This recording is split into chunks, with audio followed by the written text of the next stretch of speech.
Yo, and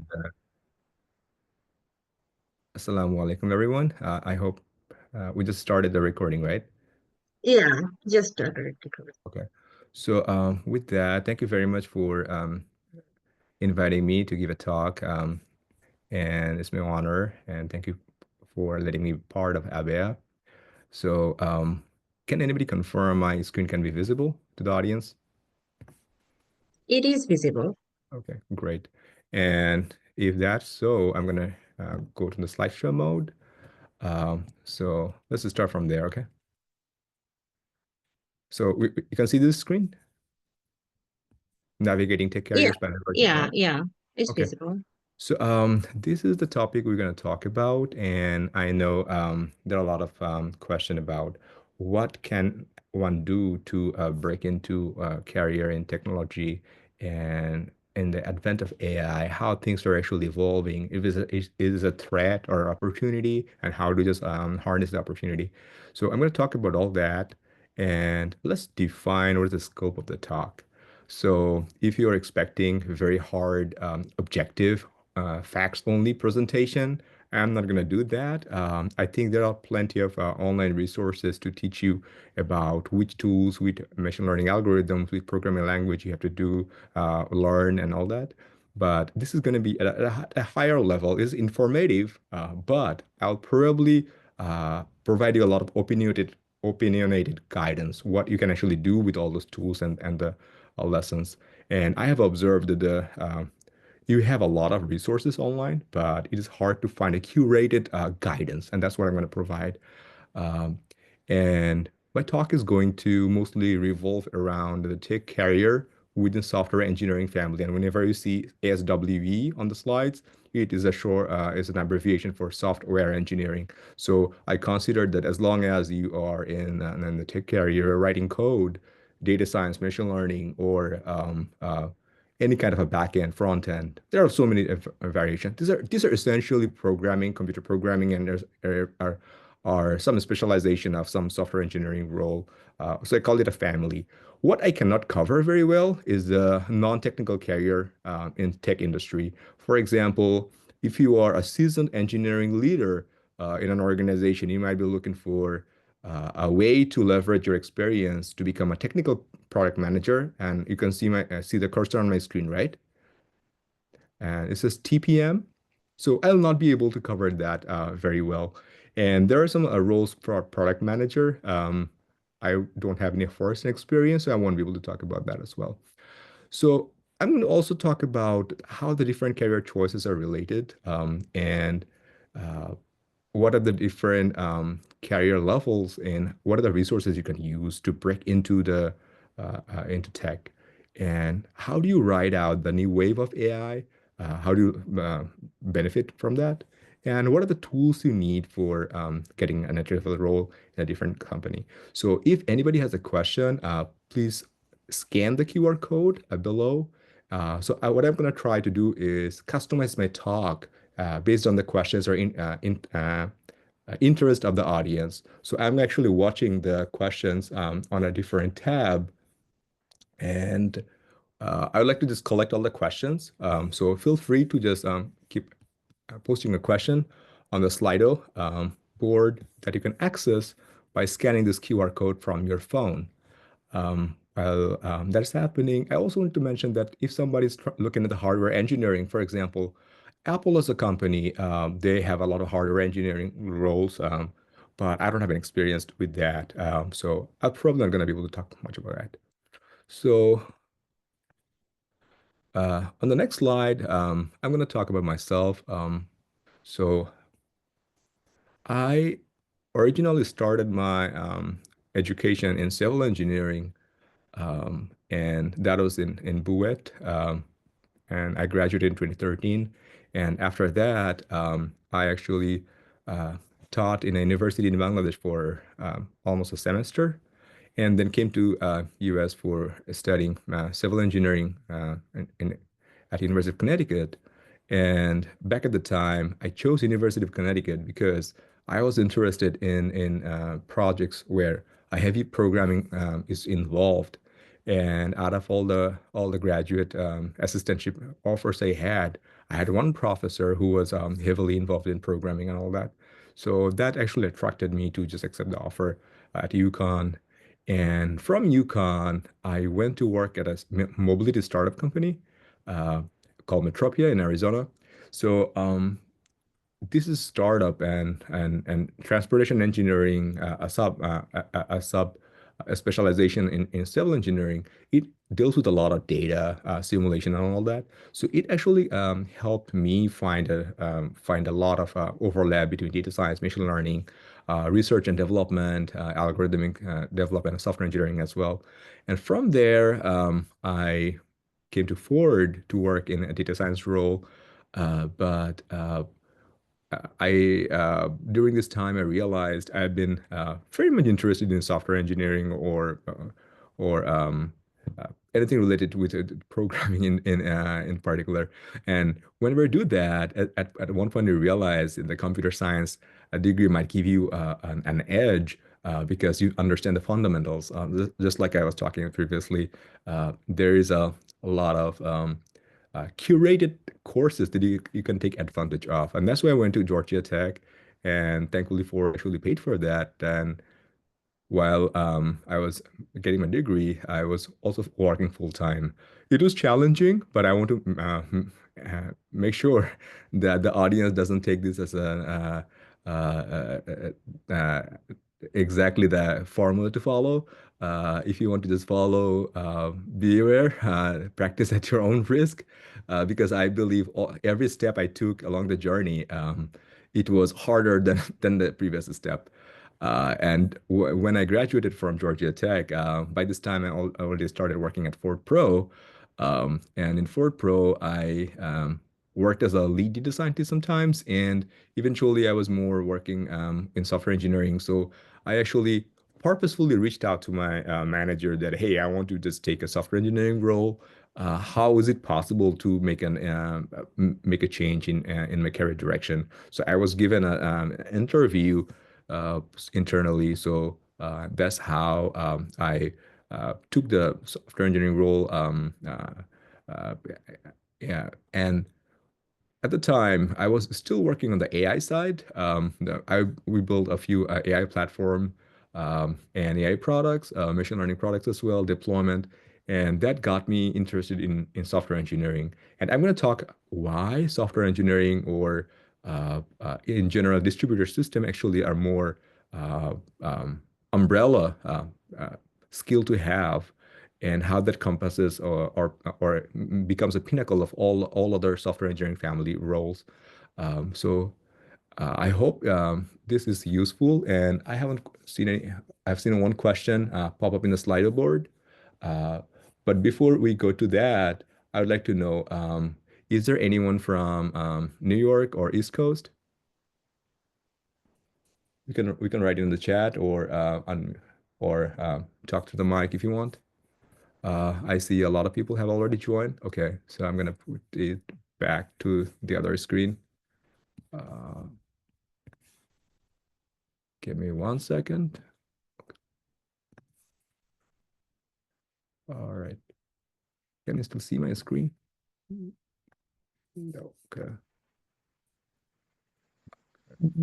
All right. So one question I saw, it came from Mr. Tasmia Reza. How can someone without machine learning, deep learning, or AI work experience show competency to recruiters through GitHub projects or better ways? So let's take that question when we just go to this section. So what are the tech career paths? That is basically the part one of the talk. And in this slide, I'm going to show you some tech career paths. Is not comprehensive, not exhaustive list, but at a broad term, you can actually classify roles under data. And data can start with data scientist, data analyst, and data engineer. But data engineer it has a lot of overlap with software engineering. And data scientists have a lot of overlap with AI and research. And on the other hand, you have a database administrator who are totally working on the database. And machine learning engineer has a lot of overlap with data scientist. And business intelligence engineers sometimes uh, can take a role like a data engineer and sometimes like a data scientist. So you can already tell that this role, the title's actually going to uh, sometimes be very similar, and sometimes have a different job responsibilities. And on the other hand, data architect is another role where you actually just design the system for maintaining or operationalizing the infrastructure that powers or enables the data scientists or other people to run analytics on top of your infrastructure. And when I talk about infrastructure, cloud infrastructure is another job family, I would say, under the broader software engineering family. And we have cloud solutions architect who basically looks at your problem, finds out what kind of tools from cloud service provider, for example, Google Cloud or Amazon Web Services or Azure, can be taken out of the box, and putting them together, it can actually just give you the infrastructure you need. Uh, that is also similar to cloud engineer. Network engineer is another role which is heavily reliant on all setting up the computer network among the probably among the data center most likely. But it can network engineer can also specialize in setting up the virtual private cloud for an organization or different parts of the organization. So infrastructure engineers is a general term for cloud infrastructure. Sometimes it's called platform engineer. And when I mention these terms, they are all their own specializations. So in this talk, I think I would not go into the specializations. I'd rather keep them at a higher level.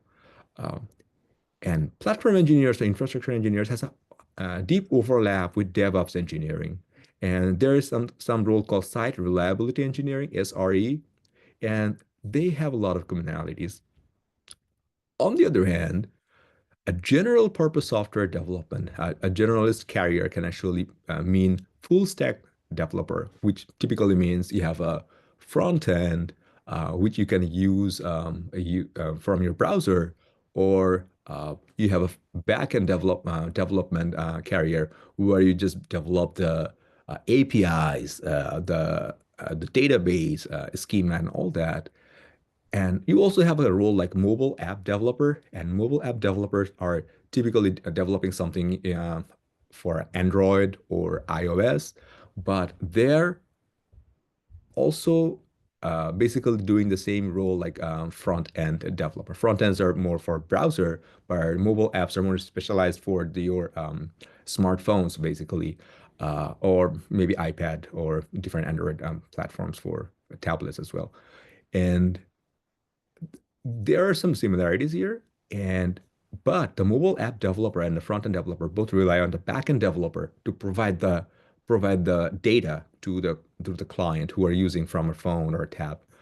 And you also have a roles like embedded systems engineering, where people write C or lower level software for a particular device. For example, a lot of automotive engineers actually are specialized in embedded systems engineering, and this is a totally different career track, I would say.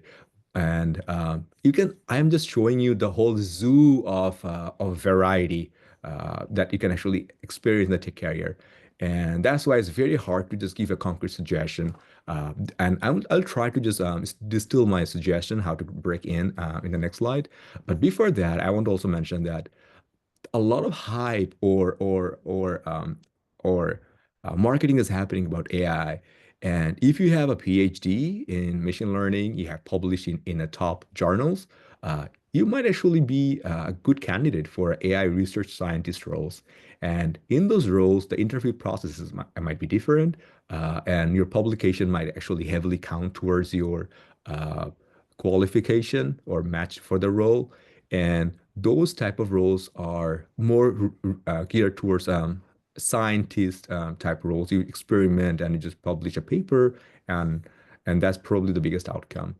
And we also see an emerging role called AI engineer. An AI engineer, basically a hybrid of a data scientist who knows how to run an experiment or create a model, just like a machine learning engineer. And an AI engineer is also capable of putting the system in an infrastructure. and whenever I say infrastructure, it typically means cloud in the modern days because uh, very few companies want to maintain their own data center where thousands or hundreds of computers are running, and you have to just maintain the connectivities between them. It gets expensive. On the other hand, the most companies try to just build on top of Amazon or Google or Azure or Oracle's cloud infrastructure. So this is AI engineer role, and it has a lot of overlap with other roles as well. But this role is emerging, and I have seen NLP or NLU engineer, natural language processing or natural language understanding, and these are mostly about research. There are some specialization for computer vision engineer. If you are in an automotive company and you are working on ADAS system using computer vision data, that is the type of role I'm talking about. And there's some robotics engineer, and robotics engineer has a lot of overlap with machine learning engineering, maybe with some infrastructure engineering, but uh, uh, there are a lot of variations, as I'm trying to just point out. Uh, but how do you break into career? When I started, I was in civil engineering, and uh, I was fortunate enough because I was following a passion, and one step at a time opened that gate to the next. But uh, I believe startups is a great place to get your foot into the door, but you can also consider large corporations. Sometimes large corporations have a more structured interview process, and if you're a fresh grad out of a master's program or a PhD program, there are a dedicated pool of candidates who come interview and get internship and eventually convert to a good role, a permanent role. And I think large corporations have a very structured interview process, and they have the budget and the willingness to keep keep bringing fresh talents. Uh, Whereas the startups is also interesting because you actually learn a ton about the whole career path. In a startups, you can actually have to solve a lot of different problems. It's not just like you are getting into a large corporation as an Android developer, and you get stuck in that, and it takes a few years for you to understand the other pieces. But in a startup, you can probably within 6 months you have to be the front end guy, you have to be the back end guy, you have to understand the database, the machine learning pipelines, and dashboards and all that. So startups sometimes also have a very niche problem. Maybe if you're looking at a particular problem you're researching on in your grad school or your undergrad, a startup might be actually good to start point for you. And there are a lot more startups that are there than large corporations, but there are pros and cons to both, right? And large corporations have very structured engineering practices. You can learn from that. So there is no right answer to that. And I would also say if you're looking for a career start, I'd probably go to a niche engineering discipline where a software or technology company is providing a software service. For example, a lot of engineers deal with finite element analysis or a finite element. I think it's FEA. FEA is the term, and ANSYS is probably one company I remember who have been providing a customized software for that, right, for simulation. If you have a background in, let's say, uh, fluid dynamics, there are other companies who are actually just providing custom software. I have seen people going to MATLAB if you're into mathematical simulation or if you're into that or statistics. SAS is another company, if you heard about that software, SAS. They have a lot of consultancy and they hire a lot of statistics background people as consultants. And if you're in civil engineering, you probably know about different companies who actually uh, build custom design softwares for civil engineering farms. You can also just find a programming role or a software engineering role in that. And that might be a good fit for someone coming from a particular engineering discipline. For software engineering or computer science undergrad or master's, you typically have a very generalist outlook, and in that case, you can actually just have a broader net to catch. But if you have a particular domain, you might actually find a better chance within that. And I had this question, how can someone without ML, deep learning, or AI experience show competency to recruiters? Yeah, GitHub is definitely a very good place to show your skills. But if you have a project you have in your computer and just upload it to GitHub, it is already a finished product, right? It doesn't tell the recruiter how you thought through the problem. It doesn't show that. If you start writing your code and if you start using Git and GitHub, you just have your daily updates if your GitHub repository shows the history of how you developed, it shows a lot more credibility that yeah, you really thought about that and just made a small change at a time. And that's why GitHub is great. You can also create a website, and I will show that with the help of AI, building a website is very, very easy now. But a lot of people can actually go ahead and do that. So how do you differentiate yourself? I would say you can also build an iOS or Android app. Let's say your deep learning project is about um, showing, uh, let's say, a classification for machine learning. So, what type of object that is? How about you think how it can how it can become a game, right? For kids. And with that idea, how about you build an iOS app or Android app and try to just publish it through App Store or Play Store? And you're going to learn a lot, and not many people are going to do that. So your resume, when it shows that you actually built a whole application, a product itself, companies are going to love that, right? And you have gone through the whole process of deploying a code to a backend. You have a functional Android app, and people love it. They download and they give you a star rating, right? And that is something gives an instant credibility, right? You can go ahead and build a website. That's great, but if you have an iOS or Android app and you connect it from your LinkedIn profile or your website, that's even better, right? So this is my answer how you can actually just make more out of your work, or how you can actually differentiate yourself. But there are definitely courses out there that you can probably look at to get certificates. But I'm going to come to that why certificates might actually not be as useful in the age of AI. And if you're thinking about a current term, uh, we envision a world where you won't have to go to a browser to type a website and click on stuff, right? Your AI agent is going to do that for you. And if you want to just build, if you have a machine learning application you're thinking, and you can build an AI agent for that, yeah, that's even a better way to show you're competent and to learn something.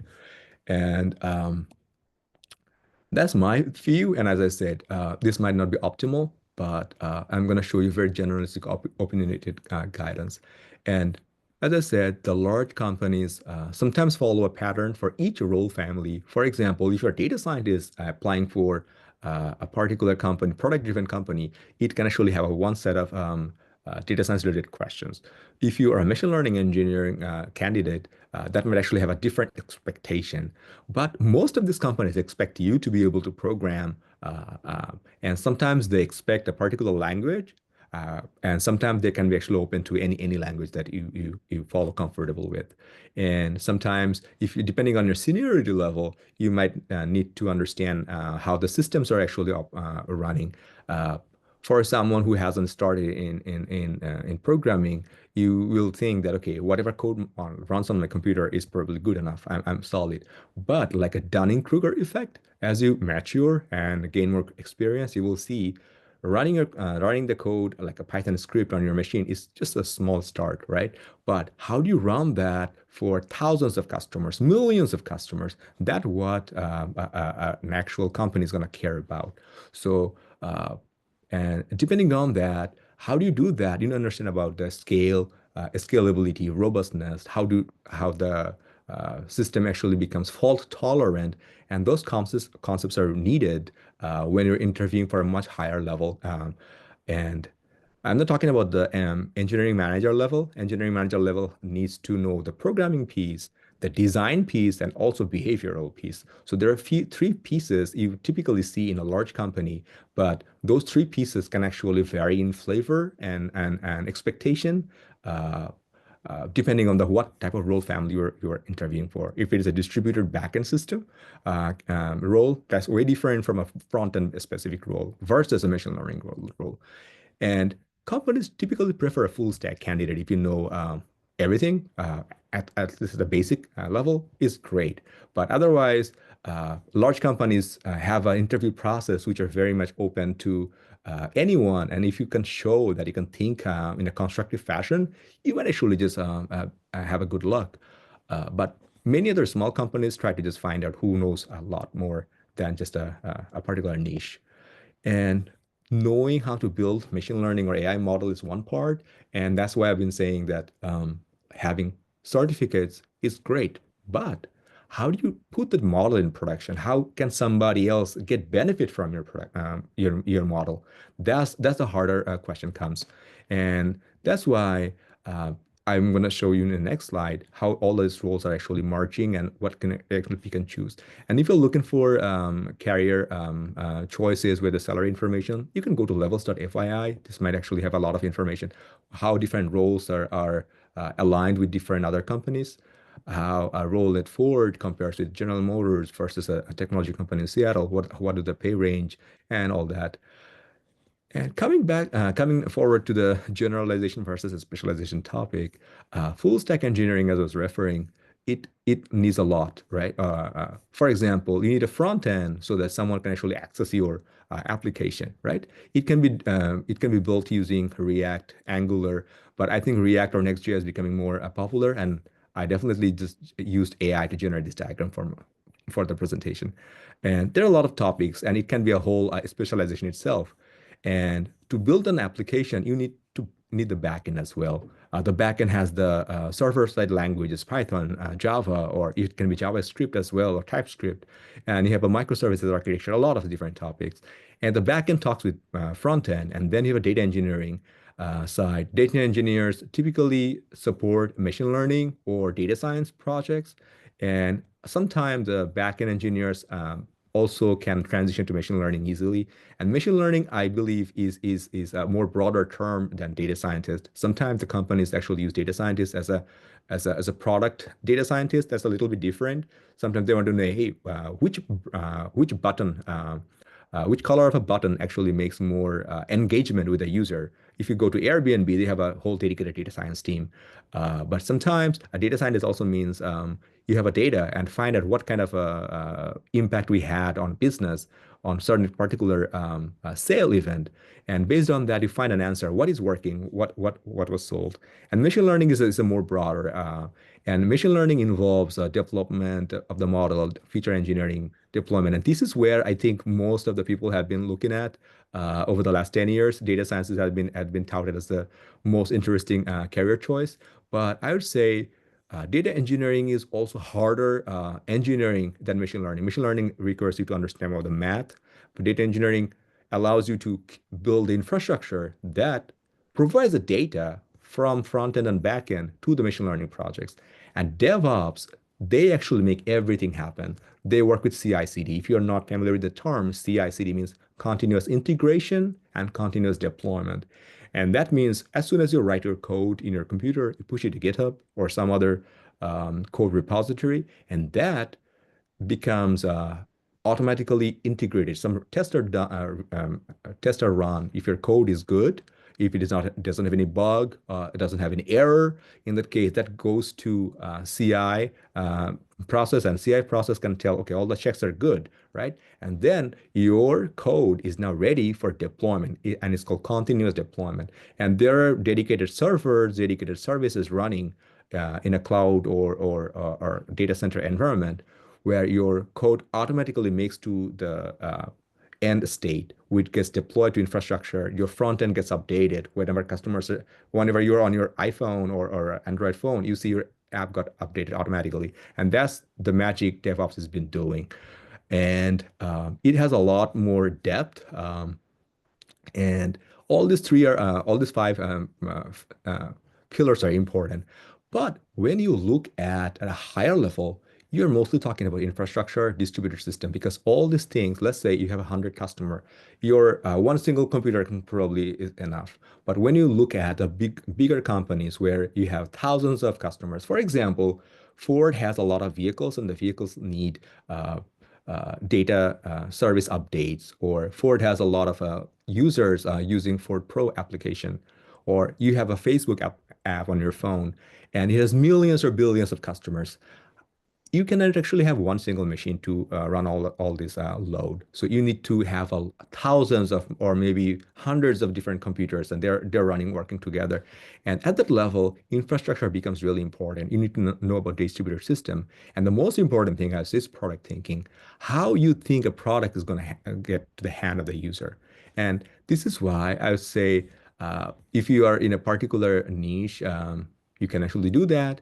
But you can target a particular company, especially for geospatial. If you know Esri as a company building ArcGIS, I think many of you might already know about that. You can go try a company like that.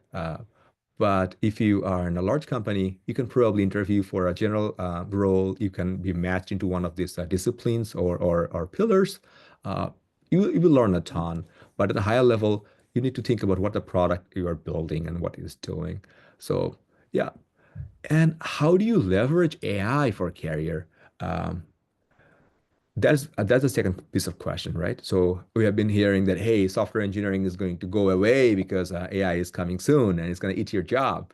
And we have also been hearing, no, AI is the force multiplier. And I'm going to show you what I believe. So we typically see that people think in a linear fashion, and which is great. Let's focus on the top part of the diagram. So we finish a course, get a certificate, and we think, hey, during this course we built something, and now we can actually just apply it somewhere else. We can build something novel.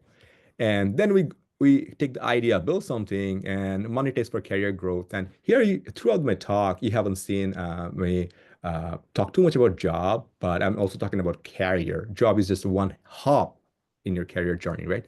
And then when you're successful, you got your job, your resume is getting a lot of recruiters reaching out to you. And after that, you're settled on your career, you help people. That's a linear thinking. It's good. There's no harm in that. But I think with the AI age, we need to think in a reverse fashion, and I call it topological thinking. And here, you do not need to spend a lot of time to learn something. Learning is easy. Before AI came in, you had Google, a search engine. Then information was easy. And when you collect a bunch of information, you get a procedure of doing something, and that's a knowledge. And the knowledge is now becoming cheap, right?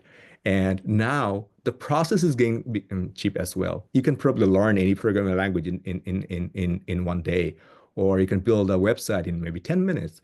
But that's not the key problem. So let's start here. How do you help people? So from there, if you know or if you can find a problem that you're facing or somebody else is facing, how to help people, find out how you can actually help them. And can it be a successful monetization opportunity for you? Can it be a product? Can it be an app? Can it be a course you can actually sell other people to just tell them how to just solve the same problem? And once you have that idea, you can actually start building a portfolio. This can be a website and or it can be your resume where you're just collecting all the information or achievements throughout your life, right? And then once you have the idea of a monetization, you can actually build a solution and it's a tangible outcome. It's going to be an iOS app if you're in tech. If you're a hardware application, let's say you are trying to build some robotic arm to help your elderly grandma feed herself, right? There's a solution you're building. And with AI, you probably don't know how to do that, but you can do that. How? Because you have to ask AI and you can collect the knowledge to build it. And this is the knowledge, and you have to write or post about it. It goes to your portfolio. You can have a website, you can blog about it, you can make a video about it. And through this process, you have a solution, you thought, now you have the knowledge to build it because you asked AI how to do it step by step. And now, if you feel, hey, I also need a certificate, you can also get that. And it has nothing to do with an education from a school or a certification provider. Rather, you can actually display your it in your portfolio, or your portfolio is already enriched because you can show people that you are solving a real problem, and that's even better, right? And that makes me happier. And you don't have to rely on job or career. You're building your own job. You can actually, whenever your monetization idea is good, uh, you can actually ask for funding. And how much money do you need to run a company? Think about that. And in the case, you can actually just employ yourself. And I'm not going to just give you an empty talk. I'm going to show you example. And look at this application. If you know about Be My Eyes, great. But for those who don't know, I'm going to talk about it. So Be My Eyes is an application that started as a product idea. So someone in Sweden or some other Scandinavian country had their grandma calling them with a video call, and the grandma is old. She cannot see without her glasses, and she's looking for her glasses. And she calls her grandson or grandchild. The grandchild looks at through the phone and points out, "Hey, grandma, there is your glasses." And grandma finds her glasses, right? Now, the grandchild thinks that how about I make it an app so that a lot of other people can actually call their grandchildren at the same way to find something in their house. And that idea became Be My Eyes as an application. And now, because of the product idea, because they wanted to help other people, they thought this can be a monetization opportunity. So they started selling different other application, other products. For example, a specialized glasses, or you actually have a hearing aid, or you can actually have a white cane for blind people. And when they have the monetization opportunity, they build a solution. And that's where the AI comes in. Now you can actually point at an app. Grandma can actually just look at the phone, taking very close to their eyes, start the app, and the app starts on a camera. And the camera actually scans for a particular thing that grandma is looking for. And whenever the camera sees that, it talks to the grandma. Right there it is, right? So grandma can find that. So this is the reverse flow, the topological thinking I'm talking about. That think about how one thing can benefit the other step. And knowledge is the easiest step in this case, but finding the problem is the most important piece. And how AI can help you, I'm going to give you a testimony. So I posted on LinkedIn a few months ago that software developers should use Claude AI 3.5 Sonnet because it gives a lot of good information for software engineers to build their career. And I didn't know that one of my colleagues was actually following me on LinkedIn, and he was a software engineer. His name is Max. He reached out to me on Slack and said, "Hey, I've been using Claude since I saw your post on LinkedIn. I have the power of 100 devs now." So how amazing is that? Just because you have an AI assistant to help you out, now you actually can feel like you can do a job for 100 people. And that's where the engineering efficiency comes in, right? You can actually just get more things done for less time and less money.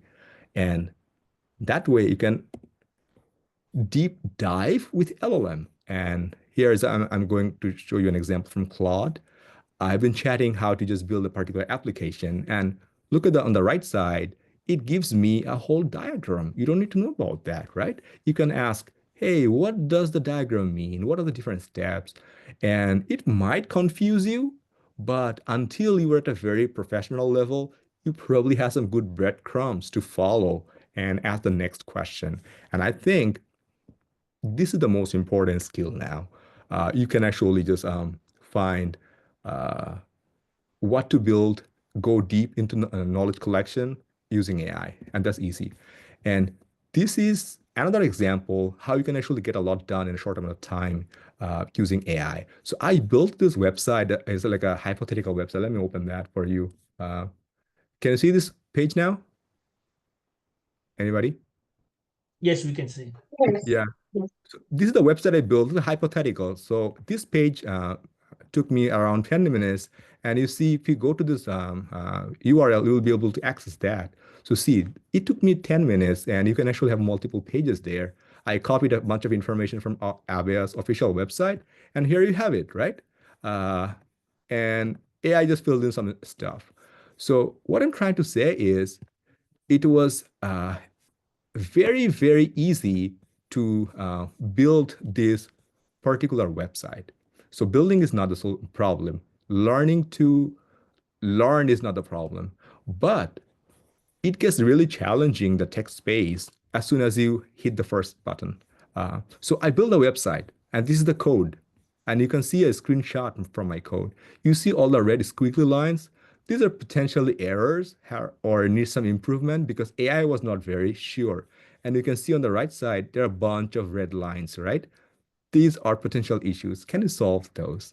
And now you actually have a small website like this, right? Uh, and this website is there.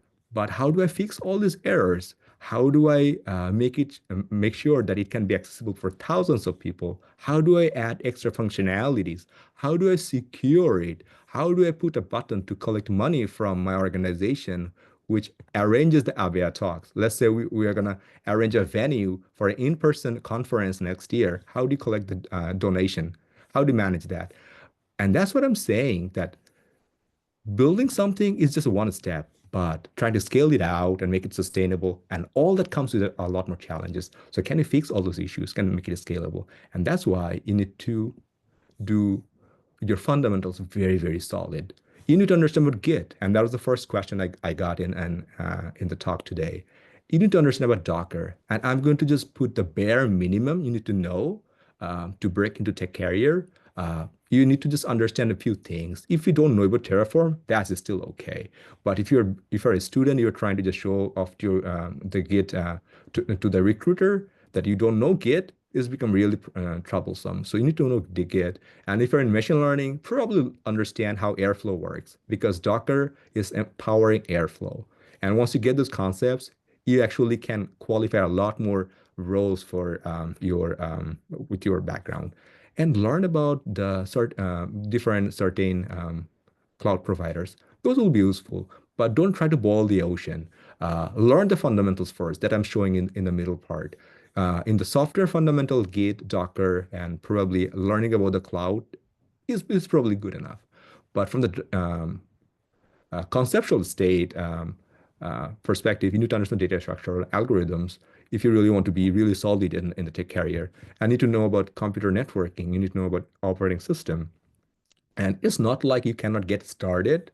You will know the knowledge along the way as you're building, right?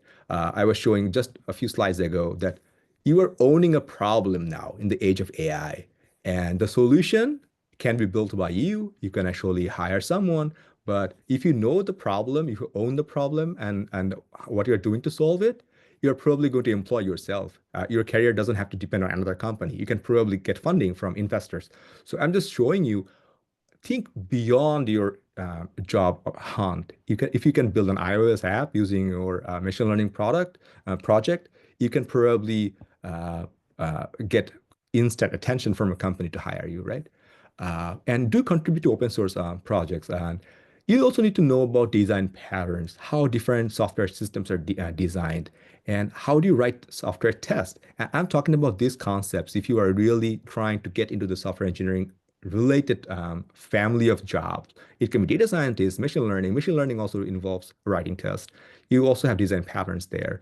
And these fundamentals can be picked, but if you're looking at certification, you can do that, but do own the problem. And the most important thing in the age of AI is being a human. And you need to know about, you need to have empathy, what the other person is feeling. I just showed you an example of Be My Eyes, right? The grandchild felt an empathy for his or her grandmother, right? And that empathy is going to open up a lot of opportunities for you. You're going to find inefficiencies or problems around you and that you might want to solve. And you have to have ethical perspective. How are you solving it? Because you don't want to just harm one group of people to benefit the other to make money. And that's not going to be a long-term sustainable way of having a career. You need to have a good communication. And in the age of AI, how you talk, what you write is going to be really, really important. And computer programmers had been communicating with computers, But maybe in the future, you will only talk to LLM or AI, and that's going to do the talking to the computer. So you can still use your communication skill. You have to tell what you want, what is your expectation, what you want it to do next, give it the background. And that kind of structured thinking process is going to be really, really critical. And need to know about prioritization. And if it's a career, what are you trying to prioritize on? Do you have enough time? If you have in the next 6 months, what do you want to do? What do you want to build? And after 1 year, what do you want to do? So there's a prioritization you have to just be very ruthless about. And you have to have an imagination. Once you have empathy, imagination basically comes as a logical next step. If you have empathy for someone, you'll always probably find someone else is actually just having a problem. And how do you solve that? Imagination is probably less important than empathy. And you need to have a courage. Uh, when I started my journey in tech career, I didn't know where I'd end up. And a lot of steps were really, really difficult. And it definitely requires you to courage. And especially someone who, if you're trying to just jump the bridge, across the bridge and make a career switch, you need even more more courage. And I would say that over the long term, you're probably gonna feel more satisfaction. And you need to know about pattern recognition. So all the talk I have given you is a pattern I'm seeing that I'm just presenting to you. And that gives you the pattern recognition gives you the unique perspective that only you have the ability to explain to other people. So that's all about it. I do not want to give a conclusion slide. I initially wanted to, but later I realized there would be people from diverse background, diverse expectation to listen to this talk, and I won't be able to give a one single conclusion that works for everybody. So I would say own the problem. This is my takeaway. What problem you're solving that can benefit you or other people in a sustainable way? Um, and go ahead and solve this. How do you solve this? Think about five different ways or two ways, right? Which one is better? Prioritize that. And then go ahead and start building it. And as you build, think about how you can actually just be sustainable. Can it make money? Because if I'm building it out of my own time, I won't be able to sustain that. I have to earn money someday, make it a job. And through this process, you're going to learn you can actually just put it in a resume. You are building towards not a career, your lifelong achievement list, right? And you can all do that now because with the advent of AI, I think it will be a regret not in future not trying to pursue what you have been mostly passionate about. So that's all about it. This is my contact if anybody want to talk. I have a website that I built using my resume and AI, and it took me around 30 minutes to build only. You can reach out to me on LinkedIn or my personal email. Yeah, thank you everybody for inviting me to give a talk about this. I see a second question, or if there's any question, feel free to unmute yourself, ask, or yeah. Thank you, Asif. That was huge. I see there's a second question. Do free AI courses on Codecademy or on similar platforms help at all with respect to enriching one's resume or in actually acquiring the relevant skills? I would say yes. If you get certification, it definitely helps. But as I said, I am not going to rely mostly on the certifications. And with AI, you can learn things very quickly. But the question is, where do you apply? And how did you apply? Did that help people? And that is going to just be a more important question. Yeah, so if there's any other question, I probably just asked to stop the recording. We can talk further. All right. Yeah. I'm going to stop the recording now.